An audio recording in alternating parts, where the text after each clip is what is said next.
भारत के इतिहास में अगर किसी एक नाम के आगे रहस्य शब्द खुद ब खुद जुड़ जाता है तो वो है नेताजी सुभाष चंद्र बोस। एक ऐसा क्रांतिकारी जो अंग्रेजों के खिलाफ लड़ा, जिसने आज़ाद हिंद फौज खड़ी की, जिसने कहा तुम मुझे खून दो मैं तुम्हें आज़ादी दूंगा।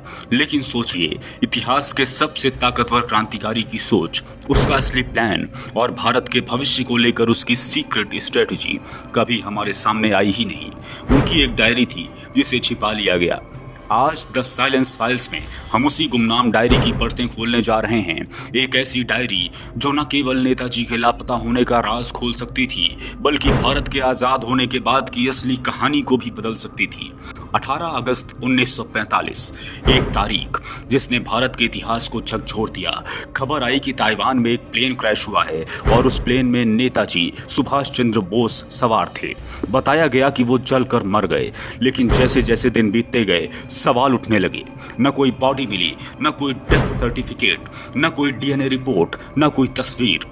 कुछ लोगों ने कहा कि नेताजी अब नहीं रहे, कुछ ने कहा कि वो जिंदा हैं, और फिर एक आवाज उठी, उनके पास एक डायरी थी और उसी में छिपा है असली सच। वो डायरी जो शायद उनकी आखिरी यात्रा से पहले तक उनके पास थी। कहा जाता है कि नेताजी की ये डायरी उनके आखिरी सालों की सीक्रेट नोट से भरी थी। उसमें लिखी थी जापान और जर्मनी के साथ उनकी गुप्त डील्स, आज़ाद हिंद फौज की इंटरनल प्लानिंग, भारत की आज़ादी के बाद नए भारत की रूपरेखा, और सबसे चौंकाने वाली बात, उन लोगों के नाम जिन्होंने उन्हें धोखा दिया था। इतिहासकारों के मुताबिक ये डायरी नेताजी के पास थी जब वो ताइवान जा रहे थे, लेकिन जब प्लेन क्रैश हुआ वो डायरी किसी को नहीं मिली। न जापान के रिकॉर्ड में, न भारत की फाइलों में। वो गायब हो गई, जैसे किसी ने जानबूझकर उसे गायब कर दिया हो। भारत आज़ाद हुआ 1947 में। लोगों को लगा अब नेताजी की सच्चाई सामने आएगी, लेकिन हुआ इसका उल्टा। सरकार ने नेताजी से जुड़ी कई फाइलों को क्लासिफाइड यानी गोपनीय घोषित कर दिया। 1956 में एक रिपोर्ट आई जिसमें लिखा था नेताजी की पर्सनल डायरी भारत लौट आई है, लेकिन सुरक्षा कारणों से उसे सार्वजनिक नहीं किया जा सकता। अब सवाल उठता है, आखिर उसमें ऐसा क्या था जो लोगों से छिपाया गया? क्या उस डायरी में ऐसे रहस्य थे जो सत्ता को हिला सकते थे? क्या उसमें वो बातें थीं जिनसे भारत की राजनीति का चेहरा बदल जाता? 1990 के दशक में एक बड़ा खुलासा हुआ। रिपोर्ट्स आई कि रॉ और आईबी ने नेताजी के परिवार और उनके करीबी लोगों को सर्विलांस पर रखा था। उनकी कॉल्स रिकॉर्ड की जाती थी, उनकी यात्राओं पर रिपोर्ट बनती थी, उनके घरों तक पर नजर रखी जाती थी। एक कोड नेम सामने आया, ऑपरेशन जन्मभूमि।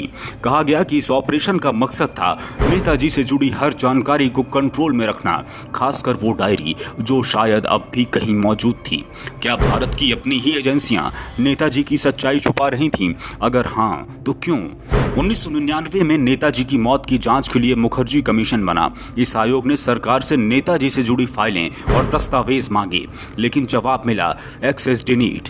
कई फाइलों को टॉप सीक्रेट बताकर देने से मना कर दिया गया। आखिर क्यों? क्या उस डायरी में कुछ ऐसा लिखा था जो सत्ता को असहज कर सकता था, या फिर उसमें वो सच लिखा था जो आज़ादी की कहानी के हीरो को बदल सकता था? मुखर्जी कमीशन ने अपनी रिपोर्ट में साफ लिखा, सरकार नेताजी के केस में पारदर्शिता नहीं दिखा रही। यानी इतिहास का सबसे बड़ा रहस्य आज़ाद भारत में भी बंद तिजोरी में रखा गया। यहीं से शुरू हुई वो थ्योरीज जिनसे आज भी पूरा देश हिल जाता है। पहली, नेताजी रूस चले गए थे और डायरी में इसका जिक्र था। दूसरी, उन्होंने भारत में भगवान जी नाम के साधु के रूप में सालों तक जीवन बिताया। तीसरी, डायरी में री एंट्री प्लान यानी भारत लौटने की पूरी रणनीति लिखी थी। क्या इसी डर से वो डायरी छिपाई गई? क्या नेताजी के जिंदा होने की सच्चाई भारत को अस्थिर कर सकती थी, या फिर उस डायरी में किसी ऐसे समझौते का जिक्र था जो आज भी रहस्य है? अब बात करते हैं उस हिस्से की जिसने सबसे ज्यादा विवाद खड़ा किया। कुछ लीक हुई डायरी नोट्स में नेताजी के विचार नेहरू और कांग्रेस की नीतियों से बिल्कुल अलग दिखते हैं। नेताजी चाहते थे एक मजबूत राष्ट्र, भ्रष्टाचार रहित शासन, सैन्य शक्ति में बढ़ोतरी और जनता की सीधी भागीदारी। वो पश्चिमी लोकतंत्र की जगह पूर्वी शक्ति यानी ओरिएंटल पावर मॉडल में यकीन रखते थे। एक ऐसा भारत जो आत्मनिर्भर हो, मजबूत हो और किसी के प्रभाव में ना हो। क्या इसी वजह से उनकी डायरी को जनता से छिपाया गया, क्योंकि अगर वो सामने आती तो भारत के इतिहास का हीरो शायद कोई और होता। कई सूत्रों का कहना है कि नेताजी की डायरी अब भी किसी सरकारी आर्काइव्स में सुरक्षित रखी गई है। कुछ लोग कहते हैं कि ये रूस के पास है, कुछ का दावा है कि ये ब्रिटिश खुफिया रिकॉर्ड्स में बंद है, और कुछ मानते हैं कि ये भारत में ही किसी गोपनीय तिजोरी में बंद है। 2015 में सरकार ने नेताजी से जुड़ी कुछ फाइलें सार्वजनिक की, लेकिन उनमें से कोई भी डायरी से जुड़ी हुई नहीं थी। यानी राज अब भी वही है, सिर्फ परतें बदल गई हैं। इतिहास सिर्फ तारीखों का नहीं होता, वो सच्चाइयों का होता है, और जब किसी नायक की सच्चाई छिपा दी जाती है तो इतिहास अधूरा रह जाता है।